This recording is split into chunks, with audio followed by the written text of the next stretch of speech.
الحمدللہ آج سے رمضان المبارک کے دوسرے عشرے کا آغاز ہو چکا ہے۔ یہ عشرہ عشرہ مغفرت کہلاتا ہے۔ مغفرت کا معنی ہے بخشش۔ گویا اس عشرے میں خاص طور پر اللہ سبحانہ وتعالی سے اپنے گناہوں کی بخشش کا ایک بہترین موقع ہم سب کو ملا ہے۔ ہم میں سے کون ہے جس سے کبھی غلطی نہ ہوئی ہو، جس سے کبھی کوئی گناہ نہ ہوا ہو؟ لیکن بہترین ہیں وہ لوگ جو غلطی کرنے کے بعد اپنی غلطی پر نادم ہوں، شرمسار ہوں، رجوع کر لیں، توبہ کر لیں اور اپنے رب سے بخشش مانگیں۔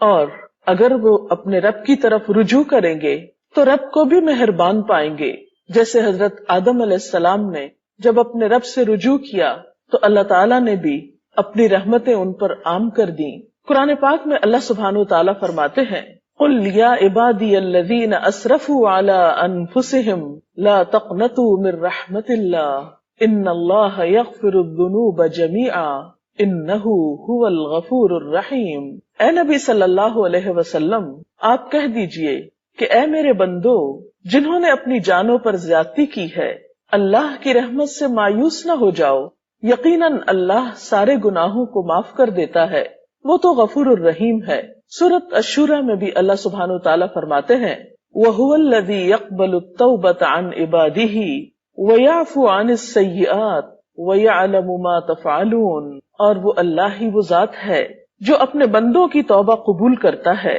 اور برائیوں سے درگزر فرماتا ہے، حالانکہ تم سب لوگوں کے اعمال کا اسے علم ہے۔ تو بات یہ ہے کہ جو کچھ بھی ہم کرتے ہیں، جہاں بھی ہم کرتے ہیں، سب کے سامنے کوئی کام کریں یا چھپ کر کریں، وہ تو سب کچھ جانتا ہے۔ اور پھر کوئی جگہ ایسی بھی نہیں کہ جہاں ہم ان گناہوں سمیت اللہ رب العزت سے چھپ جائیں اور ہم اس کی پکڑ سے بچ جائیں۔ تو اس کا بہترین طریقہ اس نے ہمیں یہ بتایا ہے کہ تم اپنی غلطی کا اعتراف کر کے میرے حضور توبہ کر لو، غلطی کو چھوڑ دو، پلٹ آؤ۔ یہی راستہ انسان کے فائدے میں ہے۔ وہ خود فرماتا ہے یا ایھا الذین آمنوا، اے لوگو جو ایمان لائے ہو، توبوا الی اللہ توبۃ نصوحا، اللہ سے توبہ کر لو، خالص توبہ۔ عسیٰ ربکم ان یکفر عنکم سیئاتکم، بعید نہیں کہ اللہ تمہاری برائیاں تم سے دور کر دے، ویدخلکم جنات، اور تمہیں ایسے باغوں میں داخل کر دے، تجری من تحتها الانہار، جن کے نیچے نہریں بہ رہی ہوں گی۔ تو گویا غلطی کرنے کے بعد اگر کوئی شخص سچے دل سے توبہ کر لیتا ہے تو اللہ تعالیٰ کی طرف سے اس کے لیے وعدہ ہے کہ اس کی برائیاں اس سے دور کر دی جائیں گی اور اسے جنت کے باغوں کا مستحق بنا دیا جائے گا۔ اور رمضان یہ تو ہے ہی سراسر اپنے گناہوں کی معافی کا موقع۔ نبی صلی اللہ علیہ وسلم نے فرمایا من صام رمضان ایمانا واحتسابا غفر له ما تقدم من ذنبه، کہ جس شخص نے ایمان اور احتساب کے ساتھ رمضان کے روزے رکھے تو اس کے پہلے گناہ معاف کر دیے جاتے ہیں۔ لیکن اگر کوئی شخص رمضان کا موقع پا کر بھی پھر گناہوں کی بخشش نہ کروا سکے تو ایسا شخص محروم ہے۔ حضرت کعب بن عجرہ رضی اللہ تعالی عنہ کہتے ہیں کہ نبی صلی اللہ علیہ وسلم نے لوگوں سے کہا تم لوگ ممبر کے پاس جمع ہو جاؤ۔ چنانچہ ہم سب ممبر کے پاس جمع ہو گئے۔ حضور اکرم صلی اللہ علیہ وسلم تشریف لائے۔ جب آپ نے پہلی سیڑھی پر قدم رکھا یعنی ممبر کی تو فرمایا آمین، پھر جب دوسری سیڑھی پر قدم رکھا تو فرمایا آمین، جب تیسری سیڑھی پر قدم رکھا تو فرمایا آمین۔ خطبہ دینے کے بعد جب آپ ممبر سے اترے تو ہم لوگوں نے کہا اے اللہ کے رسول صلی اللہ علیہ وسلم، ہم نے آج آپ سے وہ بات سنی ہے جو کبھی نہیں سنتے تھے۔ آپ نے فرمایا جب میں پہلی سیڑھی پر قدم رکھ رہا تھا تو جبریل امین تشریف لائے اور فرمایا وہ شخص تباہ ہو جس نے رمضان کا مہینہ پایا اور اپنی بخشش نہیں کرائی۔ تو میں نے کہا آمین۔ پھر جب میں نے دوسری سیڑھی پر قدم رکھا تو انہوں نے کہا وہ شخص خدا کی رحمت سے دور ہو جائے جس کے پاس آپ کا نام لیا گیا اور اس نے آپ پر درود نہیں بھیجا۔ تو میں نے کہا آمین۔ پھر جب تیسری سیڑھی پر قدم رکھا تو جبریل نے کہا علیہ السلام وہ شخص خدا کی رحمت سے دور ہو جائے جس نے اپنے ماں باپ دونوں کو یا ان میں سے ایک کو بڑھاپے کی حالت میں پایا اور ان کی خدمت کر کے جنت میں داخل نہیں ہوا۔ تو اس حدیث سے پتہ یہ چلتا ہے کہ رمضان المبارک کا مہینہ گناہوں کی معافی کا ایک بہترین موقع ہے. اگر کوئی شخص اس موقع کو گنوا دیتا ہے تو وہ شخص سراسر اللہ سبحانہ و تعالیٰ کی رحمت سے محروم ہونے والا ہے. اس لیے ہم سب کو اس موقع سے بہترین فائدہ اٹھانا چاہیے. اور یہ بھی یاد رکھیے کہ کچھ گناہ ایسے ہوتے ہیں جنہیں نیکیاں خود بخود دھوتی رہتی ہیں. قرآن پاک میں آتا ہے ان الحسنات یذہبن السیئات کہ نیکیاں گناہوں کو مٹا دیتی ہیں. لیکن کچھ گناہ ایسے ہوتے ہیں جن کے لیے انسان کو نیکیوں کے ساتھ ساتھ خاص طور پر توبہ کرنی چاہیے، اللہ تعالیٰ کے حضور دعا کرنی چاہیے، استغفار کرنی چاہیے. اور رمضان اس کا بہترین موقع ہے. عام حالات میں بھی اللہ سبحانہ و تعالیٰ کی رحمت کے دروازے ہر وقت کھلے رہتے ہیں. حقیقت میں یہ بات انسان کے فائدے میں ہے کہ جب بھی اس سے گناہ ہو اور اسے گناہ کا احساس ہو تو توبہ کرنے میں دیر نہ لگائے. دن ہو یا رات فوراً اللہ سبحانہ و تعالیٰ کی طرف رجوع کر لے. حضرت ابو موسیٰ اشعری نبی صلی اللہ علیہ وسلم سے روایت کرتے ہیں کہ آپ صلی اللہ علیہ وسلم نے فرمایا اللہ عز و جل رات کے وقت اپنا ہاتھ پھیلاتا ہے تاکہ دن میں گناہ کرنے والا توبہ کر لے، پھر دن کے وقت اپنا ہاتھ پھیلاتا ہے تاکہ رات میں گناہ کرنے والا توبہ کر لے، حتیٰ کہ سورج مغرب سے طلوع ہو جائے. گویا بندوں کی توبہ دن میں بھی قبول ہوتی ہے اور رات میں بھی قبول ہوتی ہے حتیٰ کہ قیامت آ جائے، کیونکہ قیامت کے آنے پر توبہ قبول نہ ہوگی جب انسان کے سامنے اس کے اعمال آ جائیں گے اور وہ اپنا برا انجام دیکھ لے گا. اس وقت پلٹنا کچھ معنی نہیں رکھتا، اس لیے کہ اس وقت تو ہر شخص اپنے گناہوں کو دیکھ کر نادم ہوگا ہی، لیکن وہ وقت تو پھر صرف حسرت و یاس کا وقت ہوگا، ندامت کا وقت ہوگا، توبہ کا وقت نہیں ہوگا. ایک اور حدیث میں آتا ہے ان اللہ یقبل توبۃ العبد ما لم یغرغر، اللہ بندے کی توبہ قبول کرتا ہے جب تک کہ اس کا سانس نہیں اکھڑتا. توبہ کی شرائط میں سے اہم ترین شرط یہ ہے کہ انسان اپنے گناہ کا اعتراف کرے، کیونکہ اگر کوئی شخص گناہ پر اصرار کرے اور گناہ کو گناہ ہی نہ سمجھے، اپنی غلطی کو غلطی ہی نہ مانے، تو ایسے شخص کے لیے توبہ نہیں. حضرت عائشہ رضی اللہ تعالی عنہا کہتی ہیں کہ رسول اللہ صلی اللہ علیہ وسلم نے فرمایا بندہ جب اعتراف گناہ کے ساتھ توبہ کرتا ہے تو اللہ تعالیٰ اس کی توبہ قبول فرماتا ہے. پھر اسی طرح آپ صلی اللہ علیہ وسلم جو کہ گناہوں سے پاک تھے، معصوم تھے، لیکن اس کے باوجود دن میں کئی بار توبہ کیا کرتے تھے. نبی صلی اللہ علیہ وسلم نے فرمایا لوگو اللہ کی طرف توبہ کرو اور اس سے بخشش طلب کرو، بے شک میں ایک دن میں 100 مرتبہ توبہ کرتا ہوں. اگر اللہ کے رسول صلی اللہ علیہ وسلم کا حال یہ تھا تو پھر ہمارا اپنے بارے میں کیا خیال ہے؟ حضرت عبداللہ بن عمر کہتے ہیں کہ ہم رسول اللہ صلی اللہ علیہ وسلم کی توبہ استغفار گنتے تھے. ایک مجلس میں آپ 100 بار کہتے تھے رب اغفر لی وتب علی انک انت التواب الغفور، اے میرے رب مجھے بخش دے، میری توبہ قبول فرما، تو یقیناً توبہ قبول کرنے والا اور بخشنے والا ہے. توبہ نہ صرف یہ کہ انسان کی آخرت کے لیے مفید ہے بلکہ انسان کی دنیا کے لیے بھی سکون کا سبب ہے. ہم دیکھتے ہیں کہ جب انسان سے کوئی گناہ ہوتا ہے، کوئی زیادتی کا کام ہو جاتا ہے، انسان جب اپنے رب کو ناراض کرتا ہے تو یہ نہیں ہو سکتا کہ پھر وہ مطمئن زندگی بسر کر سکے، وہ پرسکون رہ سکے. بھلا اپنے محسن کو ناراض کر کے بھی کوئی خوش ہو سکتا ہے؟ ہرگز نہیں. ایسے میں پھر کیا کرنا چاہیے؟ فوراً رجوع کرنا چاہیے. گناہ سے دل پہ سیاہ نقطہ پڑ جاتا ہے. بندہ اگر توبہ کر لے تو وہ نقطہ دھل جاتا ہے، اور اگر توبہ نہیں کرتا تو وہ سیاہی پھیلنے لگتی ہے حتیٰ کہ پورا دل سیاہ ہو جاتا ہے. استغفار دلوں کا زنگ دھو ڈالتا ہے. حضرت انس سے روایت ہے کہ نبی صلی اللہ علیہ وسلم نے فرمایا دلوں پہ بھی زنگ لگ جاتا ہے جیسے تانبے پہ زنگ لگ جاتا ہے، اور دلوں کا زنگ دور کرنے والی چیز استغفار ہے. تو چمکتے دل کے لیے، پرسکون دل کے لیے، ڈپریشن کے علاج کے لیے، غموں کے بوجھ سے نجات کے لیے بہترین نسخہ استغفار کرنا ہے. کیونکہ اگر ہم اس بوجھ کو لیے رہیں تو یہ دونوں طرح سے ہماری جسمانی اور روحانی صحت کے لیے بہت نقصان دہ ہے.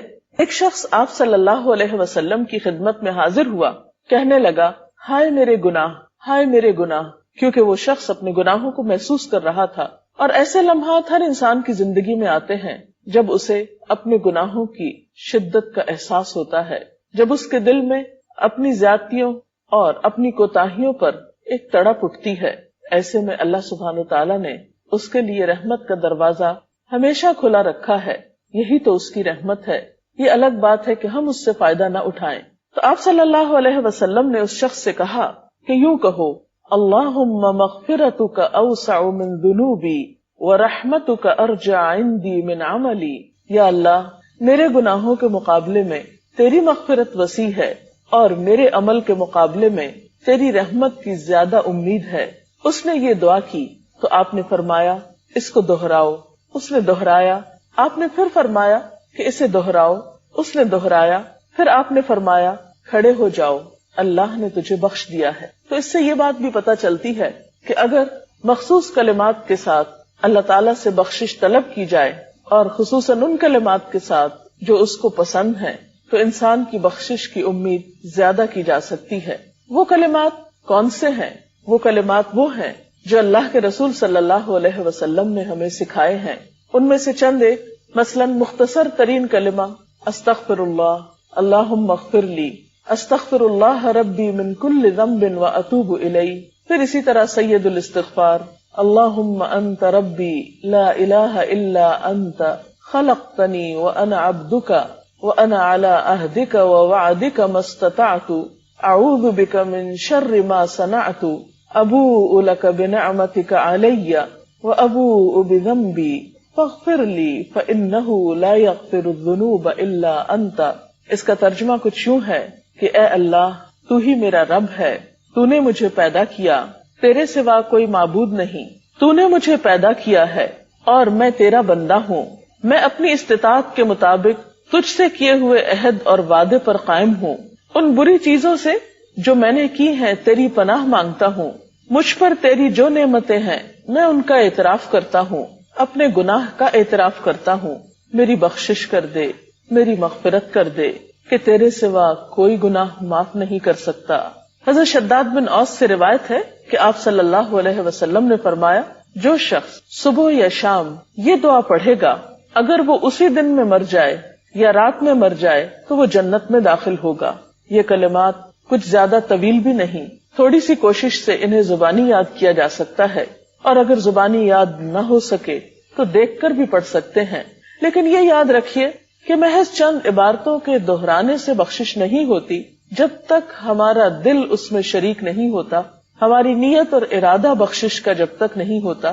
تو اس لیے اگر ہم واقعی چاہتے ہیں کہ ہم گناہوں کے بوجھ سے آزاد ہو جائیں اور ہم اللہ رب العزت کے قریب ہو جائیں، ہم اس کے نیک بندوں میں شامل ہو جائیں، اس کی جنت اور اس کی رحمت میں ہمیں پناہ ملے، تو اس کے لیے ضروری ہے کہ سب سے پہلے ہم اپنے گناہوں پر شرمندہ ہوں، پھر عہد کریں کہ آئندہ ہم یہ غلطی نہیں کریں گے، اور اس کے بعد اس سے بخشش کی دعا کریں، تو امید ہے کہ اللہ رب العزت ضرور بخش دیں گے۔ استغفار کے یہ کلمات آپ دن میں، رات میں کسی بھی وقت پڑھ سکتے ہیں، لیکن خصوصاً اگر قبولیت کے اوقات میں پڑھے جائیں تو زیادہ مؤثر ہیں، مثلاً سحری کے وقت، افطار کے وقت، نمازوں کے بعد، اور اس کے علاوہ چلتے پھرتے بھی، کیونکہ استغفار نہ صرف گناہوں کی بخشش کا ذریعہ ہے بلکہ ہر غم اور ہر دکھ سے آزادی کا نسخہ بھی ہے۔ حدیث پاک میں آتا ہے، من لزم الاستغفار جعل اللہ لہ من کل ہم فرجا، کہ جو شخص استغفار پابندی سے پڑھے گا، اللہ تعالیٰ اس کے لیے ہر فکر سے، ہر غم سے نجات کا راستہ پیدا کر دے گا، اور اس کے لیے ہر تنگی سے نکلنے کا کوئی دروازہ کھول دے گا، اور اس کو وہاں سے رزق عطا کرے گا جہاں سے وہ سوچ بھی نہ سکتا ہوگا۔ تو اللہ تعالیٰ سے دعا ہے کہ وہ ہمیں توبہ اور استغفار کی توفیق عطا کرے۔ توبہ، استغفار۔ اللہ تعالیٰ نے انسان کو پیدا کیا، اس کے اندر خیر اور شر دونوں چیزیں رکھی، پھر اس کو دونوں راستے دکھائے، پھر اس کو آزادی بھی دی کہ وہ چاہے تو بھلائی کے راستے پہ چلے اور چاہے تو برائی کا راستہ اختیار کرے۔ انسان کو اللہ تعالیٰ نے جس راستے کے لیے پسند کیا وہ خیر و بھلائی کا راستہ ہے، اور اس راستے پہ چلانے کے لیے ہر دور میں پیغمبر بھیجے۔ سب سے پہلے انسان حضرت آدم علیہ السلام ایک پیغمبر بھی تھے۔ جب وہ دنیا میں بھیجے جا رہے تھے تو اس وقت اللہ تعالیٰ نے فرمایا، فَإِمَّا يَأْتِيَنَّكُم مِّنِّي هُدًى فمن تبع ہدایا فلا خوف علیہم ولا هم يحزنون، کہ اگر میری طرف سے تمہارے پاس کوئی ہدایت آئے تو جو میری ہدایت کی پیروی کرے گا اس کے لیے نہ خوف ہوگا نہ غم ہوگا۔ تو گویا خوف اور غم کے علاج کے لیے انسان کو جو نسخہ بتایا گیا وہ اللہ تعالیٰ کی طرف سے آئی ہوئی ہدایت کی پیروی کرنا، یا دوسرے لفظوں میں زندگی گزارنے کا وہ طریقہ اختیار کرنا جو اللہ تعالیٰ کی مرضی کے مطابق ہو۔ لیکن انسان اس کے لیے اس دنیا میں آنے کے بعد بہت سی آزمائشیں بھی ہیں، انسان کے ساتھ اس کا نفس بھی ہے، شیطان بھی ہے، پھر بسا اوقات انسان کا ماحول بھی ایسا ہوتا ہے کہ جس کے دباؤ میں آ کر انسان اللہ تعالیٰ کا راستہ چھوڑ کر یا اس کی مرضی اور رضا کا راستہ چھوڑ کر اللہ تعالیٰ کی نافرمانی کا راستہ اختیار کر لیتا ہے۔ ایسا کرنا اس کے لیے نہ دنیا میں فائدے کا باعث ہوتا ہے اور نہ ہی آخرت میں۔ انسان جب اللہ کی نافرمانی کرتا ہے، گناہ کرتا ہے، تو ہمیشہ پریشانی، احساس ندامت اور غم کا شکار ہوتا ہے، یعنی نتیجتاً دکھ اور پریشانی اس کا مقدر ہوتی ہے۔ ایسے میں انسان کیا کرے؟ انسان چونکہ فرشتہ نہیں، اس لیے یہ ممکن نہیں کہ اس سے کوئی غلطی نہ ہو۔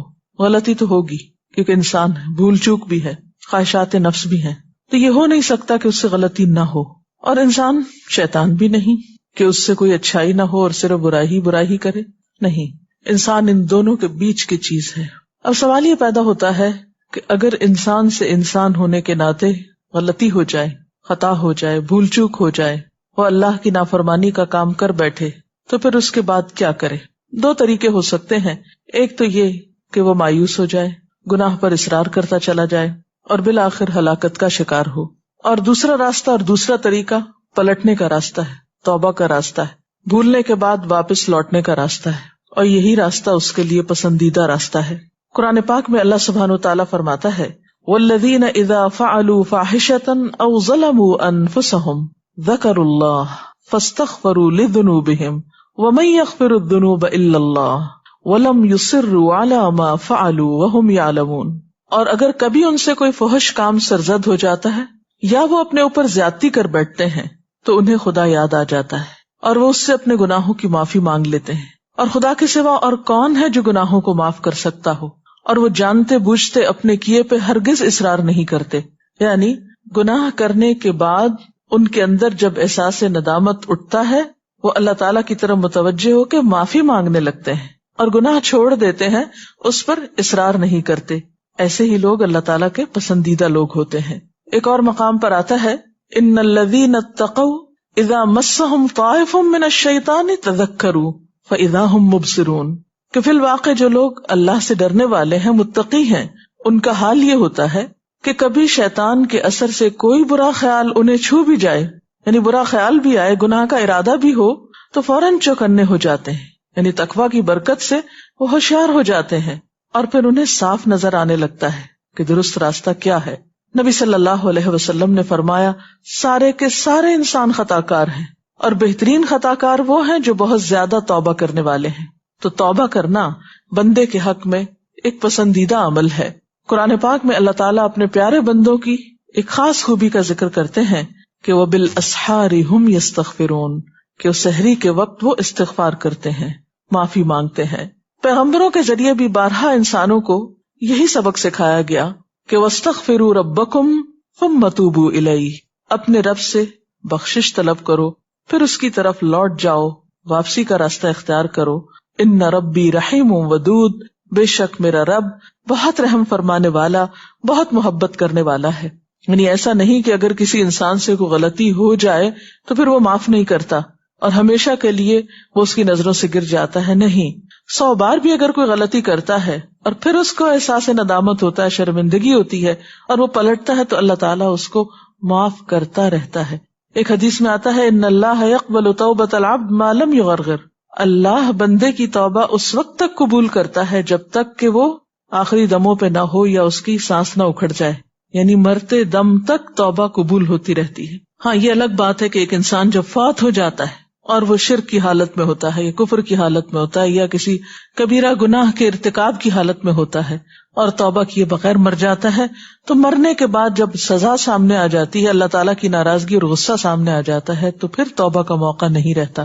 اس لیے ہمیں کبھی بھی اللہ تعالیٰ کی رحمت سے نا امید نہیں ہونا چاہیے. گناہ کتنا بھی بڑا ہو جائے، غلطی کتنی بھی بڑی ہو، لیکن کبھی مایوسی پاس نہ پٹکنے پائے. قرآن پاک میں اللہ تعالیٰ فرماتے ہیں یا عبادی الذین اسرفوا علی انفسہم لا تقنطوا من رحمت اللہ ان اللہ یغفر الذنوب جمیعا انہ هو الغفور الرحیم.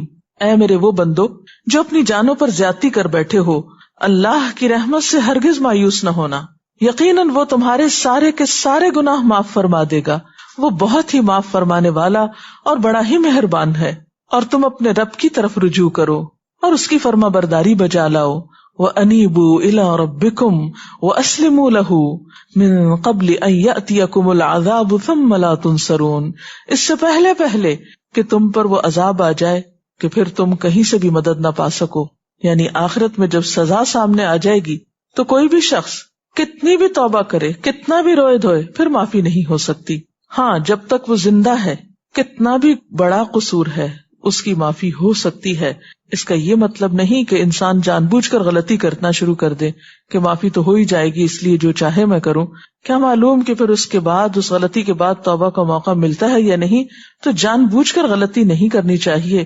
اس سلسلے میں ہم دیکھتے ہیں حضرت یوسف علیہ السلام کے ساتھ جو کچھ ہوا. ان کے بھائیوں نے انہیں اندھے کنویں میں دھکیلا اور ان پر چوری کا الزام لگایا اور بہت زیادہ زیادتی کی. لیکن اتنے بڑے قصور کے بعد جب ان کو احساس ہوتا ہے کہ ہم غلط تھے تو وہ فوراً اپنے رب کے حضور معافی مانگتے ہیں اور اپنے والد سے بھی درخواست کرتے ہیں کہ آپ بھی اللہ تعالیٰ سے ہمارے لیے معافی کی درخواست کیجیے. یا ابا نستغفر لنا ذنوبنا انا کننا خاطئین. اے ابا جان ہمارے گناہوں کی بخشش کے لیے دعا کیجیے، واقعی ہم بڑے خطا کار تھے. اب یہ کوئی چھوٹا جرم نہیں تھا کہ ایک معصوم بچے کو بغیر کسی جرم کے کنویں میں پھینکا گیا اور اس پر چوری کا الزام بعد میں لگایا گیا. لیکن جب احساس ہوا تو پھر توبہ کر لی. تو ان کے والد نے بھی ان کے لیے پھر کیا کہا تھا؟ قال سوف استغفر لکم ربی، کہ میں جلد ہی تمہارے لیے استغفار کروں گا. انہ هو الغفور الرحیم، بے شک وہ بخشش فرمانے والا مہربان ہے، یعنی وہ ضرور معاف کر دے گا. اور پھر ایک گناہ ہو یا زیادہ ہو، چھوٹا گناہ ہو یا بڑا گناہ ہو، توبہ کرنے میں دیر نہیں لگانی چاہیے. اور کبھی مایوس ہو کر کہ میرے تو گناہ معاف ہو نہیں سکتے، توبہ میں تاخیر نہیں کرنی چاہیے. اس سلسلے میں ہمیں احادیث کی صحیح کتابوں میں ایک واقعہ ملتا ہے. نبی صلی اللہ علیہ وسلم نے پچھلی اقوام کا ایک صحیح واقعہ اپنے صحابہ کرام کو سنایا کہ ایک شخص تھا جس نے 99 قتل کیے تھے، 99. تو اتنے قتل کرنے کے بعد اس کے دل میں خیال آیا کہ مجھے اپنے گناہ کی معافی مانگ لینی چاہیے. تو وہ کسی عابد و زاہد شخص کے پاس گیا اور اس سے پوچھا کہ کیا میری معافی ہو سکتی ہے؟ تو اس نے کہا کہ تم نے تو اتنے جرم کیے ہیں، تمہاری معافی نہیں ہو سکتی. اس نے اس کو بھی قتل کر دی اور یوں پورے 100 کا قاتل ہو گیا، یعنی 100 لوگوں کا قاتل ہو گیا. لیکن اب اس کا ضمیر چونکہ بے چین کر رہا تھا، اس کے اندر ایک احساس ندامت جاگ اٹھا تھا جو اسے کسی پل چین نہیں لینے دے رہا تھا. تو وہ چین سے بیٹھا نہیں، پھر چل دیا، کسی اور کے پاس پہنچا اور اس سے پوچھا کہ کیا میری معافی ہو سکتی ہے؟ تو اس نے کہا ہاں، اللہ تعالیٰ سارے گناہ معاف کر سکتا ہے، بشرط یہ کہ تم سچے دل سے توبہ کر لو اور آئندہ اس غلطی کا ارتکاب نہ کرو. اور اس کے لیے ضروری یہ ہے کہ تم جس ماحول میں رہتے ہو اس کو چھوڑ دو. بہرحال اس شخص نے وہ سفر اختیار کیا. ابھی وہ اپنی منزل تک پہنچا نہیں تھا کہ راستے میں ہی اس کی جان لینے کے لیے فرشتے آ گئے. اب دونوں طرح کے فرشتے حاضر ہوئے، وہ بھی جو نیک لوگوں کی روح لیتے ہیں اور وہ بھی جو برے لوگوں کی. وہ آپس میں جھگڑنے لگے. بہرحال فیصلہ یہ ہوا کہ زمین کو ناپ لیا جائے. اگر اس کے منزل تک پہنچنے میں فاصلہ کم رہتا ہے تو پھر نیکی کے فرشتے اس کی روح نکالیں. بہرحال پتہ یہ چلا جب زمین ناپی گئی کہ صرف ایک بالش کا فرق تھا، وہ فاصلہ کم تھا جہاں تک اس کو جانا تھا، یعنی نیک لوگوں کی مجلس میں. تو اس کو اللہ تعالیٰ نے نیکی کے فرشتوں کو حکم دیا کہ وہ اس شخص کی روح نکالیں، اور اس طرح اس کا انجام ایک بہترین انجام ہوا توبہ کرنے کی بنا پر. تو اس سے یہ بات پتہ چلتی ہے کہ انسان خواہ کتنا بھی بڑا مجرم ہو، اسے کبھی مایوس نہیں ہونا چاہیے. اس کے رب کی رحمت ہر چیز پر چھائی ہوئی ہے، وہ ہر گناہ معاف کر سکتا ہے، وہ بڑے سے بڑا گناہ معاف کر سکتا ہے. بس شرط یہ ہے کہ انسان گناہوں کا اقرار کرے اور معافی مانگے اور رب کی طرف رجوع کرے. سورۃ شورى میں آتا ہے وَهُوَ الَّذِي يَقْبَلُ التَّوْبَةَ عَنْ عِبَادِهِ وَيَعْفُو عَنِ السَّيِّئَاتِ وَيَعْلَمُ مَا تَفْعَلُونَ. وہی ہے جو اپنے بندوں کی توبہ قبول کرتا ہے اور ان کی خطاؤں کو معاف فرماتا ہے، اور وہ سب کچھ جانتا ہے جو تم کرتے ہو۔ اور یہ ایک حقیقت ہے کہ اللہ کے سوا کوئی اور ہے نہیں جو انسان کو معاف کر سکے۔ نبی صلی اللہ علیہ وسلم نے بھی فرمایا، لوگوں خدا سے اپنے گناہوں کی معافی چاہو، اس کی طرف پلٹ آؤ، مجھے دیکھو میں دن میں 100 بار خدا سے مغفرت کی دعا کرتا ہوں۔ حالانکہ آپ سب جانتے ہیں کہ نبی صلی اللہ علیہ وسلم معصوم تھے، گناہوں سے پاک تھے، لیکن جب ان سے پوچھا گیا کہ آپ اس کثرت کے ساتھ استغفار کیوں پڑھتے ہیں، تو آپ نے فرمایا کہ افلا اکون عبدا شکورا، کیا میں اللہ کا شکر گزار بندہ نہ بنوں؟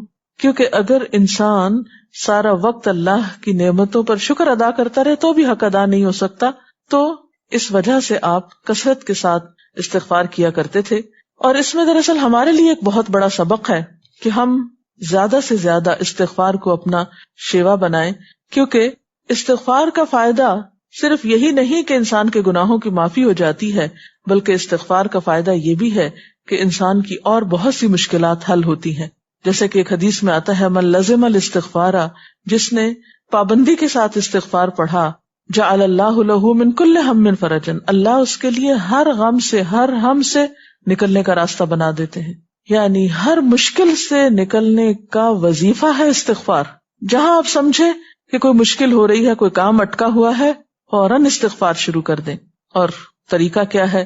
یا ایھا الذین آمنوا توبوا الی اللہ توبۃ نصوحا، اے لوگو جو ایمان لائے ہو، اللہ کے آگے سچی اور خالص توبہ کرو۔ یعنی توبہ کا طریقہ کیا ہے کہ انسان سچے دل سے توبہ کرے۔ عسیٰ ربکم ان یکفر عنکم سیئاتکم، امید ہے کہ تمہارا رب تمہاری خطائیں تم سے دور کر دے گا۔ وَيُدْخِلَكُمْ جَنَّاتٍ تَجْرِي مِن تَحْتِهَا الْأَنْهَارُ، اور تمہیں ایسے باغوں میں داخل کرے گا جن کے نیچے نہریں بہہ رہی ہیں۔ گویا استغفار کے بعد انسان گناہوں سے اس طرح پاک ہو جاتا ہے گویا اس نے گناہ کیا نہ ہو۔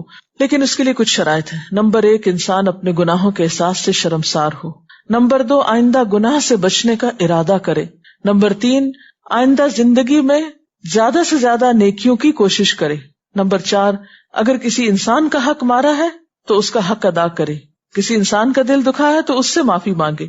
بات یہ ہے کہ انسان جب گناہ کرتا ہے تو اس کے دل پر ایک سیاہ داغ پڑتا ہے، توبہ سے وہ داغ دھل جاتا ہے، اور اگر وہ توبہ نہیں کرتا تو وہ داغ پھیلنے لگتا ہے حتیٰ کہ سارا دل سیاہ ہو جاتا ہے، اور اس طرح انسان مایوسی کے اندھیروں میں چلا جاتا ہے۔ تو انسان کوشش اس بات کی کرے کہ اپنے توبہ پر پختگی کے ساتھ پھر قائم رہے اور پوری کوشش کے ساتھ نیکیوں کی طرف رجوع کرے، کیونکہ ان الحسنات یذہبن السیئات۔ اللہ تعالی ہمیں اس کی توفیق عطا فرمائے اور ہمیں اپنے ان بندوں میں شامل کر لے جو اس سے اس حال میں ملتے ہیں کہ وہ ان سے راضی ہوتا ہے اور وہ اس سے راضی ہوتے ہیں۔ اگر اس سلسلے میں آپ کے ذہن میں کچھ سوال ہے تو آپ کر سکتے ہیں۔ توبہ استغفار کرنے کا مسنون طریقہ کیا؟ اب دیکھیے کہ توبہ کسی بھی وقت کی جا سکتی ہے اور اس میں دیر نہیں کرنی چاہیے، لیکن ایسے اوقات میں توبہ استغفار خصوصیت کے ساتھ کرنا جو قبولیت کے اوقات ہیں تو وہ زیادہ بہتر ہے۔ مثلاً سحری کے وقت یعنی تہجد کے وقت اگر کوئی گناہ ہو گیا ہو یا کوئی ایسی پریشانی ہو تو خصوصیت کے ساتھ تہجد کے وقت توبہ کریں۔ پھر اسی طرح دعا کی قبولیت کے جتنے بھی اوقات ہیں، مثلا اذان سننے کے بعد، قرآن پاک پڑھنے کے بعد، اسی طرح حج عمرے کے موقع پر، روزہ افطار کرنے کے وقت، نماز پڑھنے کے بعد، یہ وہ اوقات ہیں جن میں زیادہ سے زیادہ دعائیں قبول ہوتی ہیں۔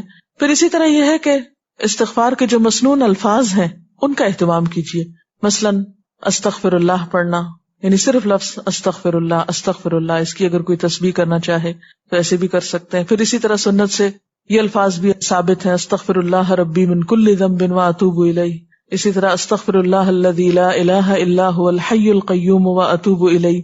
پھر اسی طرح ایک سید الاستغفار ہے جس کی بہت فضیلت آتی ہے احادیث میں، اللہم انت ربی لا الہ الا انت خلقتنی وانا عبدک وانا علی عہدک ووعدک ما استطعت اعوذ بک من شر ما صنعت ابوء لک بنعمتک علی وابوء بذنبی فاغفر لی فانہ لا یغفر الذنوب الا انت۔